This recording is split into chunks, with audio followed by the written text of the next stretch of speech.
My beloved brothers and sisters in Islam, Assalamu alaikum wa rahmatullahi wa barakatuh. You know, one of the greatest diseases of our time is quick judgment. We see something for 5 seconds and immediately we form an opinion. We hear a small piece of news and within moments we decide who is right and who is wrong. We see someone walk a certain way, talk a certain way, or dress a certain way, and we think we already know their story. Subhanallah, my brothers and sisters, this habit destroys hearts, it breaks relationships, and it closes the doors of mercy that Allah Himself has kept wide open. Today, I want to remind myself and all of you, never be quick to judge, never assume you know what someone is going through. Never think your eyes and ears are enough to understand another person's heart. You see, Allah tells us clearly in the Quran, O you who believe, avoid much suspicion. Indeed, some suspicion is sin. Surah Al-Hujurat 49, 12. This is profound. Allah is warning us, not just against bad actions, but even bad thoughts about others. Because those thoughts, when left unchecked, become words, and those words become wounds. Wounds that break people inside. My brothers and sisters, how often have we seen someone sin openly and we rush to label them? He's a bad person. She's not pious. Look at his beard. Look at her clothes. Look at what they're doing. And yet we forget that maybe, just maybe, that very person cries every night begging Allah for forgiveness. Maybe that sister in tears has a heart purer than ours. Maybe that brother is struggling, fighting a war inside that no one can see. But because we only saw one moment, we made a lifetime judgment.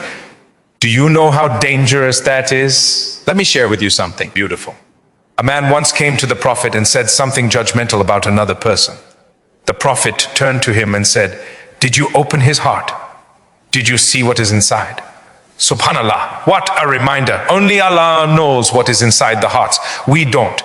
Sometimes a person looks religious, prays beautifully, quotes Quran, and yet their heart is filled with arrogance and pride.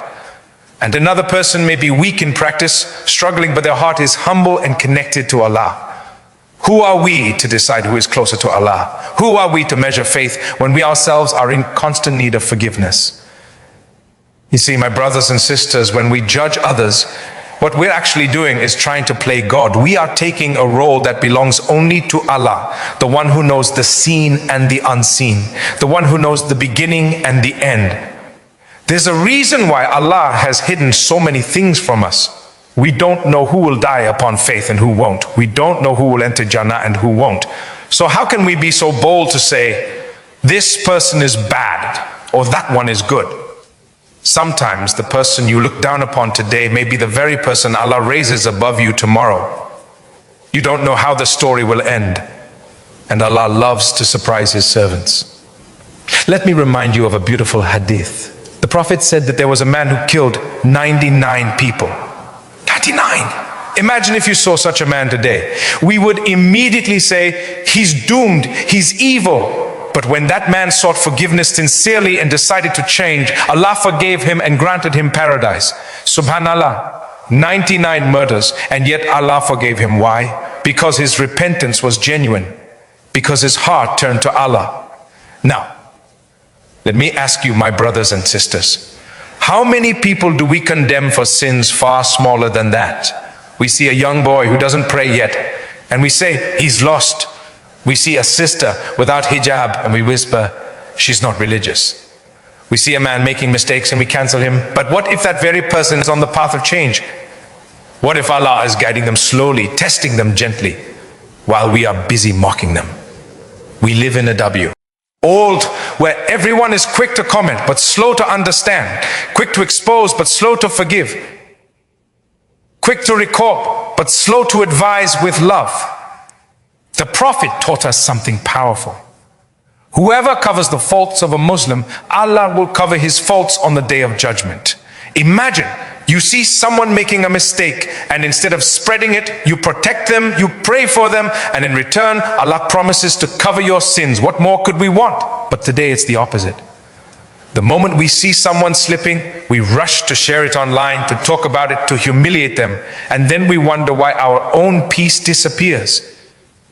Because when we strip others of their dignity, we lose our own blessings. My dear brothers and sisters, I want you to think for a moment about how many times you were wronged because someone misjudged you.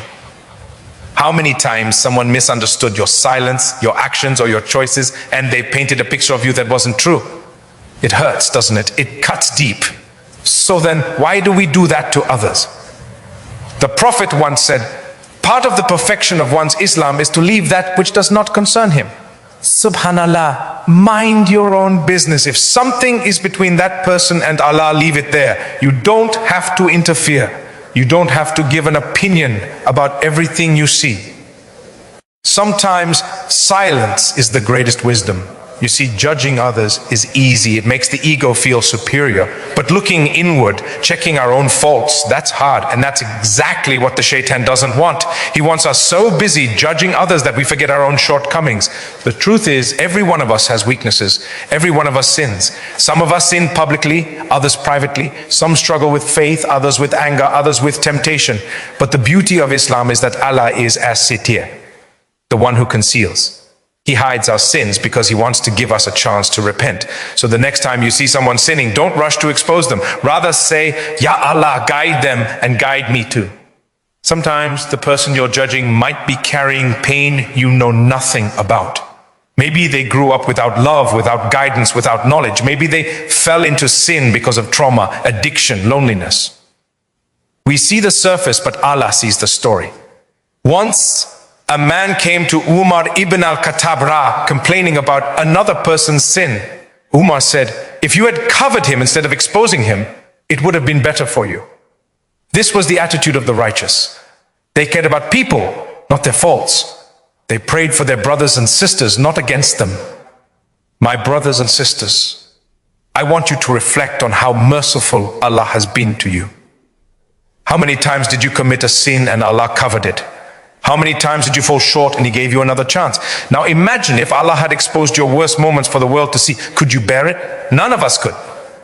So how can we expose others for less? When you see someone doing wrong, make dua for them. Because maybe your dua will be the reason they turn back to Allah. And maybe through them, Allah will guide others. And you'll get a share of that reward without even realizing it. Sometimes when we stop judging others, Allah opens our hearts to love them, to understand them, to guide them gently. That's how dawah works. Not by condemnation, but by compassion. The Prophet changed hearts, not through harsh words, but through mercy. When a young man came to him asking for permission to commit zina, others got angry. But the Prophet didn't insult him. He calmly reasoned with him, asked him if he would accept that for his mother, his sister, his daughter, and then he placed his blessed hand on his chest and made dua, "O Allah, forgive his sin, purify his heart, and guard his chastity." That young man said, after that day, no sin was more hateful to me than zina. Subhanallah, this is H. How you change hearts with wisdom, with mercy, with love. My brothers and sisters, when you see someone weak in faith, don't push them further away. Don't say, you're not good enough. Rather say, Allah's door is still open for you. Because that's the truth. It's open until your last breath. We live in times where appearances deceive. The most pious looking person might be battling arrogance, and the most broken soul might be closest to Allah. You can't see taqwa. It's not in the clothes, it's not in the beard, it's not in the speech, it's in the heart. That's why Allah says, indeed the most honorable of you in the sight of Allah is the one with the most taqwa. 49:13. Not the one with the most followers, not the most eloquent, not the one who prays in front, but the one whose heart trembles when he hears Allah's name. So don't be deceived by what you see, and don't judge someone's ending from their beginning. How many stories have we heard of people who lived sinful lives and yet died with La ilaha illallah on their tongues? And how many lived appearing righteous yet died in heedlessness? Life is unpredictable. The heart can change in seconds. That's why, instead of judging, we should say, Ya muqallib al-qulub, thabit qalbi ala dinik.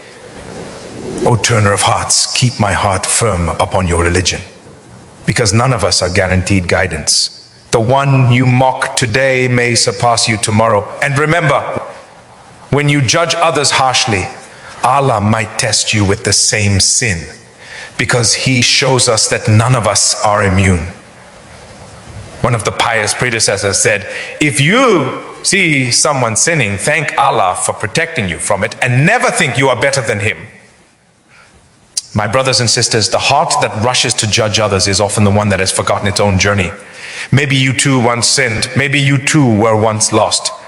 But someone prayed for you. Someone guided you gently. Someone gave you hope. So be that person for others. Let your presence remind people of Allah's mercy, not His wrath. Let your words heal, not hurt. Let your attitude reflect the compassion that Islam teaches. When you see someone doing wrong, don't look down on them. Look up to Allah and say, guide them and guide me. Because guidance is not a trophy you earn once. It's a light that Allah keeps alive only through humility. Every soul has a story. Every heart has a battle. And every sinner has a future. Never forget that. So, my brothers and sisters, as you leave today, I want you to carry one thing in your heart. Be slow to judge and quick to forgive. Be gentle in speech and generous in understanding. Be a source of mercy, not misery. And when you see a fellow Muslim falling, don't rush to kick them down. Reach out your hand and help them rise. Because maybe on the day of judgment, Allah will say, because you lifted my servant, I lift you today. May Allah grant us hearts that are soft, eyes that see goodness in others, and tongues that speak only truth and kindness. May He protect us from arrogance, pride, and judgment. May He forgive our sins, cover our faults, and guide us all to the straight path. Ameen. Ya Rabbal Alameen. Wa assalamu alaikum wa rahmatullahi wa barakatuh.